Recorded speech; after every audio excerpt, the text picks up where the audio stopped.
Hi there, I recently transferred all my work from my old MacBook Pro mid 2014 into this MacBook Pro 13-inch M1 processor.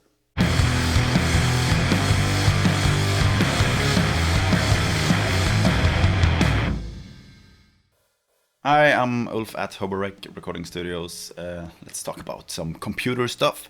A while ago I started seeing all those reviews popping up about the new M1 processor MacBook Pros, and I got really intrigued, but when I work remotely I'm used to working on a 15-inch MacBook Pro, and so far there is only 13-inch M1 processors available, so my plan was first to wait until the new 16-inch comes out, but a couple of weeks ago I had a little accident and my old computer is now not working properly anymore, so I had to get a new one. And I didn't really want to spend money on an Intel Mac, so I looked around and I found a used M1 MacBook Pro already. So I bought that, and so far I'm really happy with the result. At first I had a couple of plugins that didn't work, especially a couple of ones from the company Hofa, kind of essential for my work. So I still had to keep my old computer around to do some finishing up of projects, even though there was only one fan working on it, and the graphics card on it gave up because of the failing cooling system, and the whole computer sounded like a big wind turbine. It was horrible. But now Hofa plugins are working. Also all the other plugins that are not officially supporting the M1 processor yet, like the isotope stuff, is working fine for me. And also Cubase 11 came out with a new update that supports both Big Sur and the M1 processor. So now everything is running smooth. I'm gonna borrow my girlfriend's MacBook Pro 15-inch that is also from 2014, and show you a little bit of the performance differences that I have going from the old computer to the new one. Not sure who exactly that is relevant for, except if you have a similar spec'd out computer. So the old computer I had was a Mac Pro Retina 15-inch mid 2014, 2.6 GHz quad-core Intel Core i7, 16 GB of RAM. And the new computer I have is the 13-inch M1 2020, just 8 GB of RAM. If I would have bought it new, I would probably have bought it with 16, but I thought I'd just give it a shot since I got a really good price on this one, and so far it's not a problem for me. And then I also do a lot of video editing, and that's also really great, like exporting and exporting like an around 7-8 minute long video for YouTube. Before it was a couple of hours, now it's 6 minutes. It's insane. Yeah, so first here I wanted to try like a really brutal stress test. So I loaded in the IQ comp from Hofa that is now updated and works perfectly with Big Sur and the M1 processor. I turned it into 64 times oversampling, which is nothing I ever use, but I thought I'm just gonna make it as processor hungry as possible and see how many instances we can make it work on here. I have a really simple drum recording that I recently did for another video, so I'm gonna try it on that. You're not gonna hear any sound because I'm just playing it out of the laptop speakers. So we start with engaging one of them. CPU meter here is up on more than 50% already with just one. Engage another one. Almost no difference. Third one.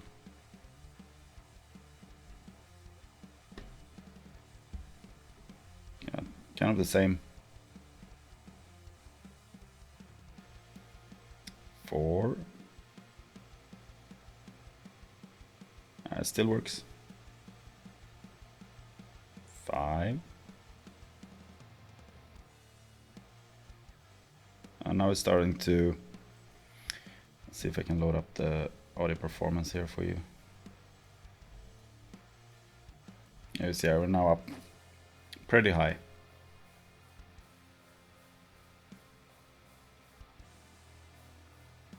Put the 6 one on. Still works.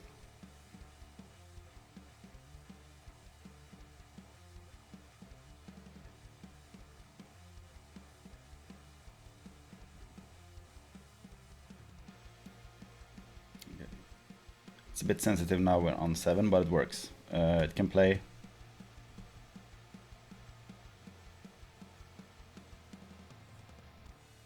Can try to add an 8th one. I only have 7 tracks on this, but we'll try to duplicate one of them, see if it works.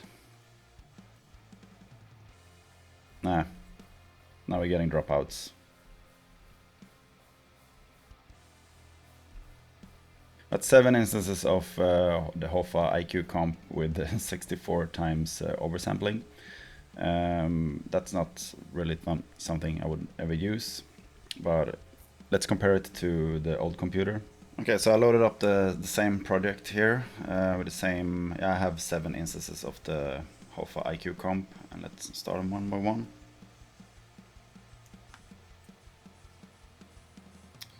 Okay, with only one of them, we're already up on over 75% on the processing load.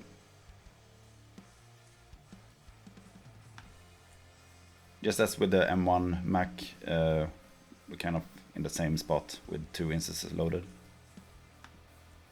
With 3, almost about the same. No, it's already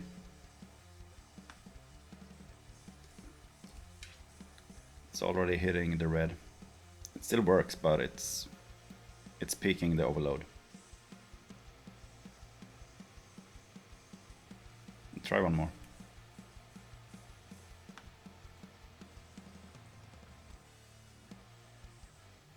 Nope, it's not working. So 3 instances of Hoffa IQ comp with 64 times the oversampling, and now the fans are starting to to work too. I'm not sure if you can hear it. Yeah, so 3 instances. The fans are like screaming.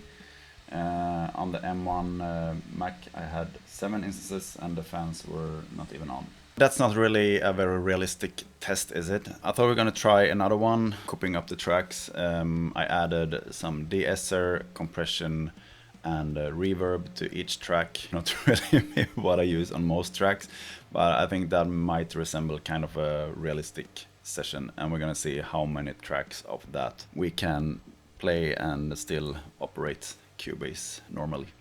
Yeah, so I managed to bring this up to 115 tracks. The fans are going, but the project works and it's operatable. We can almost scale the mix window. It's lagging a little bit. We can go in and do adjustments. It's a bit laggy, but it works. We're not peaking or anything. Let's see if we can add tracks. So we're up at 117 tracks. See if we can. Okay, now it's not really following, but yeah, it works. We're not peaking. It's weird. It still works. I mean, it's playing back fine, but it's not really possible to work like this. It's too slow.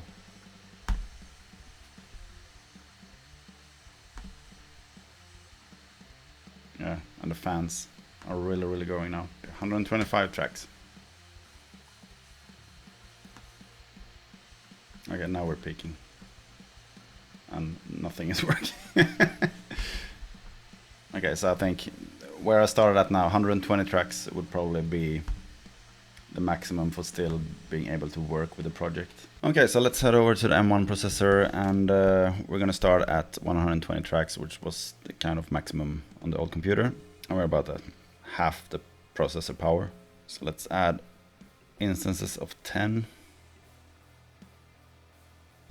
No problem. Now we're up at 140, no problem still. 150, 160, 170, 180. Let's see if we can still operate the program. Yeah, it's running really smooth. Yeah, it seems to work. Everything is quick. Turn it off, start again. No problem. Okay, let's add another 10 and see if it works. It does.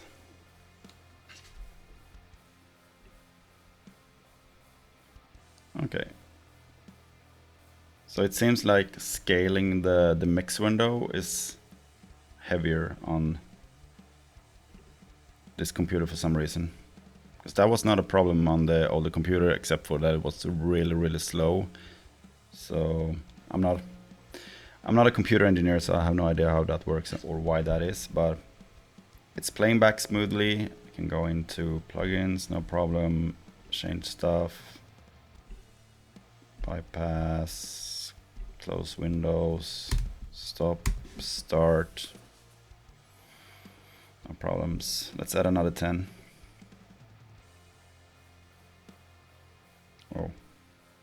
Okay, so we're up at 200 tracks. Okay, so scaling the mix window is nothing you want to do on this particular computer when you're up at 200 tracks, but I'm not doing that a lot. I can still go in, turn faders, no problem. Get into plugins. Oh, there we have a little glitch. Okay, so we're gonna dial back a bit. Back at 195 tracks. Yeah. Oh no. I wouldn't say scaling the mix window is like a really critical thing that I need to work, but we're gonna be fair at the comparison, so we're gonna take 5 more away. So we are now at 190.